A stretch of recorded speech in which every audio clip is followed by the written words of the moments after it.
Genesis chapter 37. And Jacob dwelt in the land wherein his father was a stranger, in the land of Canaan. These are the generations of Jacob.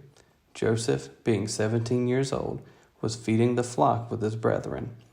And the lad was with the sons of Bilhah, and with the sons of Zilpah, his father's wives. And Joseph brought unto his father their evil report. Now Israel loved Joseph more than all his children, because he was the son of his old age, and he made him a coat of many colors.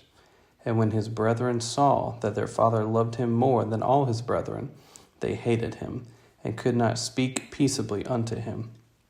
And Joseph dreamed a dream, and he told it his brethren, and they hated him yet the more. And he said unto them, Hear, I pray you, this dream which I have dreamed. For, behold, we were binding sheaves in the field, and lo, my sheaf arose, and also stood upright.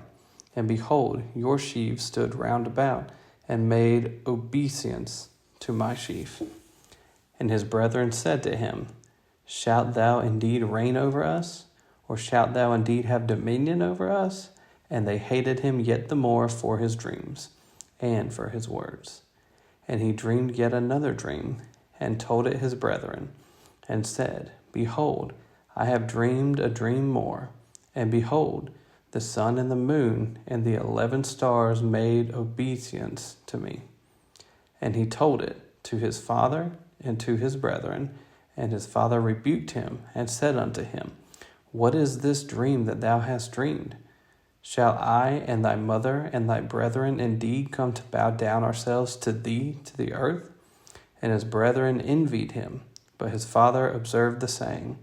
And his brethren went to feed their father's flock in Shechem. And Israel said unto Joseph, Do not thy brethren feed the flock in Shechem?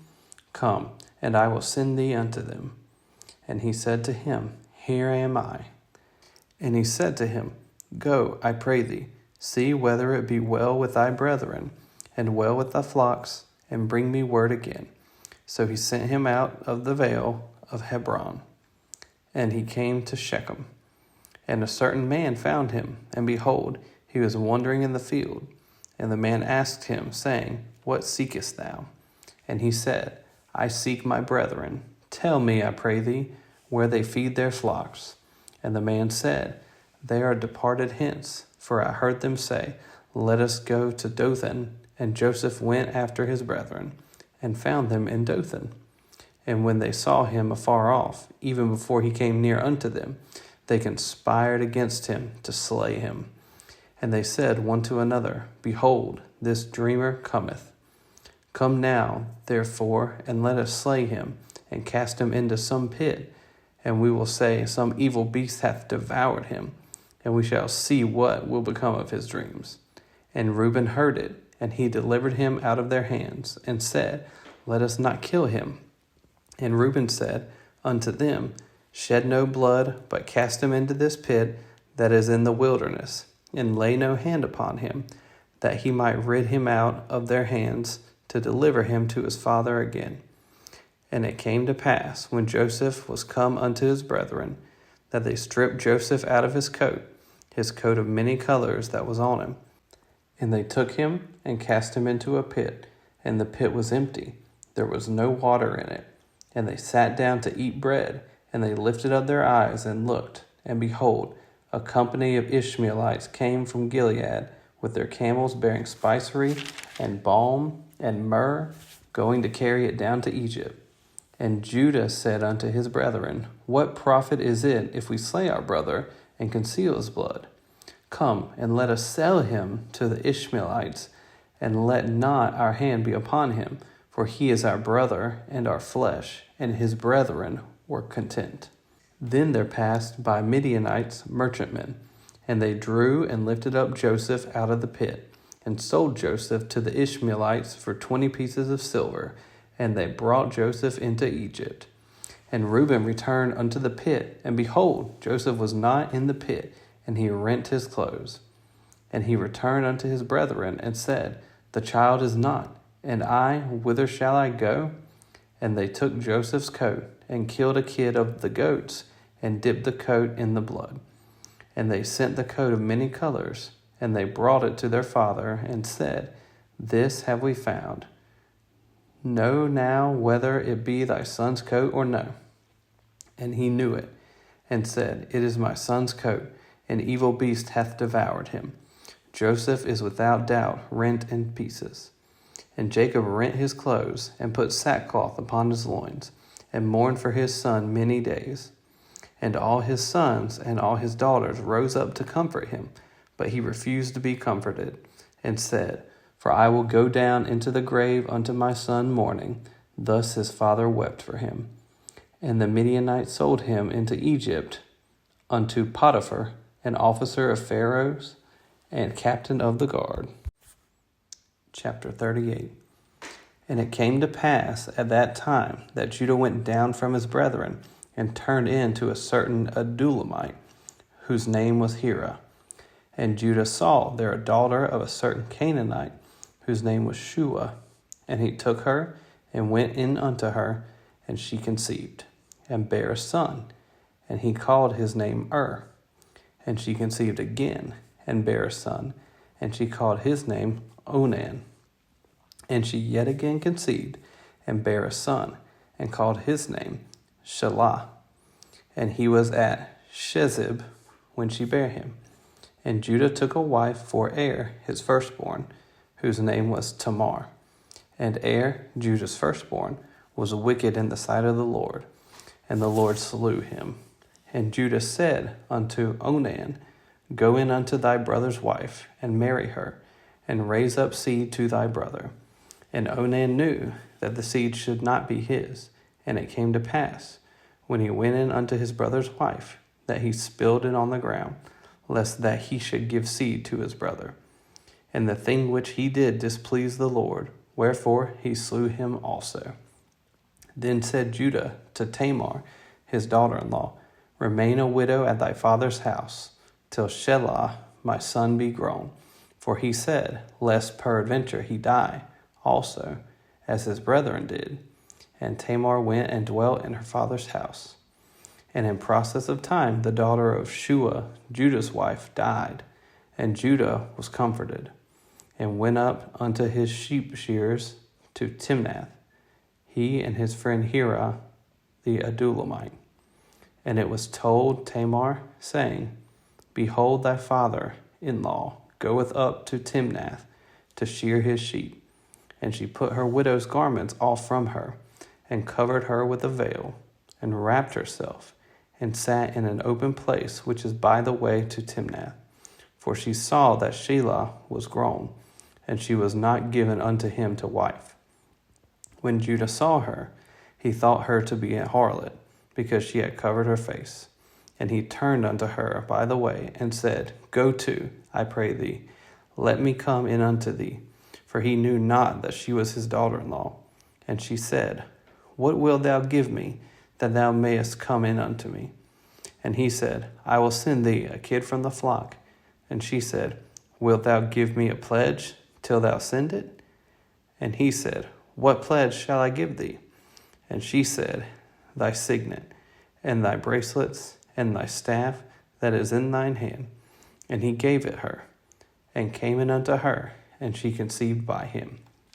And she arose, and went away, and laid by her veil from her, and put on the garments of her widowhood. And Judah sent the kid by the hand of his friend the Adullamite, to receive his pledge from the woman's hand, but he found her not. Then he asked the men of that place, saying, Where is the harlot that was openly by the wayside? And they said, There was no harlot in this place. And he returned to Judah, and said, I cannot find her. And also the men of that place said, that there was no harlot in this place.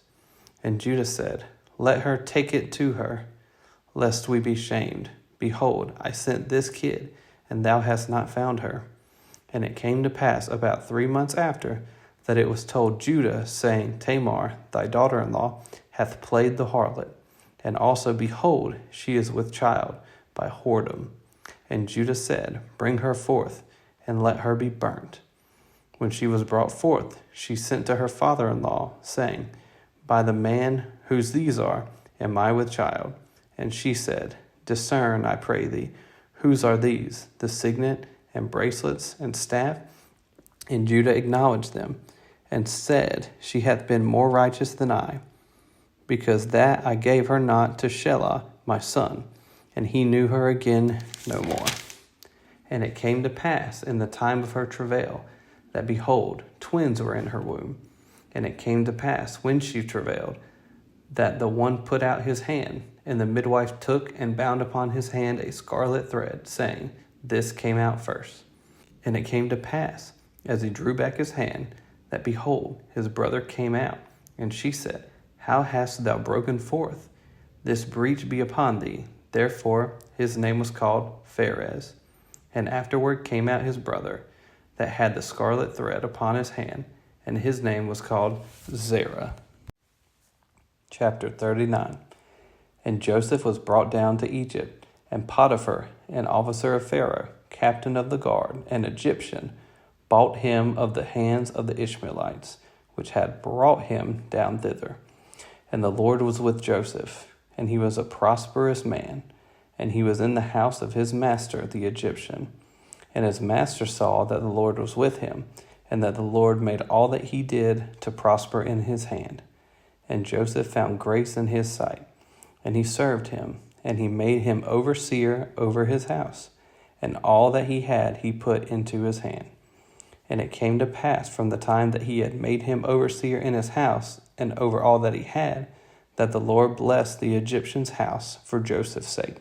And the blessing of the Lord was upon all that he had in the house and in the field. And he left all that he had in Joseph's hand, and he knew not aught he had, save the bread which he did eat. And Joseph was a goodly person, and well favored.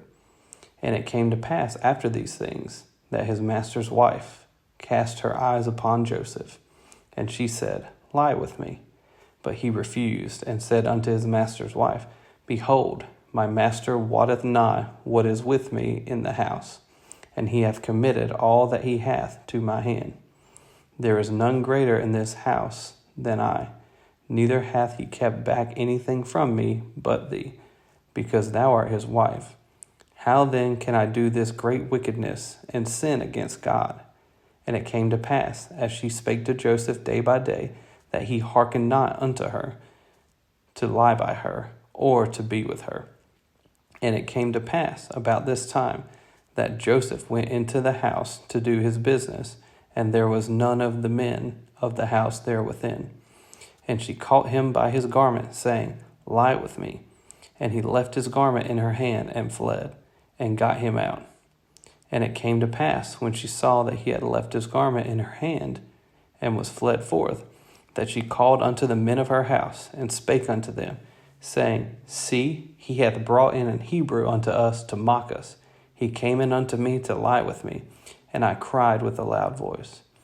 And it came to pass, when he heard that I lifted up my voice and cried, that he left his garment with me, and fled, and got him out. And she laid up his garment by her, until his Lord came home. And she spake unto him according to these words, saying, The Hebrew servant which thou hast brought unto us came in unto me to mock me. And it came to pass, as I lifted up my voice and cried, that he left his garment with me, and fled out. And it came to pass, when his master heard the words of his wife, which she spake unto him, saying, After this manner did thy servant to me, that his wrath was kindled. And Joseph's master took him, and put him in the prison, a place where the king's prisoners were bound, and he was there in the prison. But the Lord was with Joseph, and shewed him mercy, and gave him favor in the sight of the keeper of the prison. And the keeper of the prison committed to Joseph's hand all the prisoners that were in the prison, and whatsoever they did there. He was the doer of it. The keeper of the prison looked not to anything that was under his hand, because the Lord was with him. And that which he did, the Lord made it to prosper.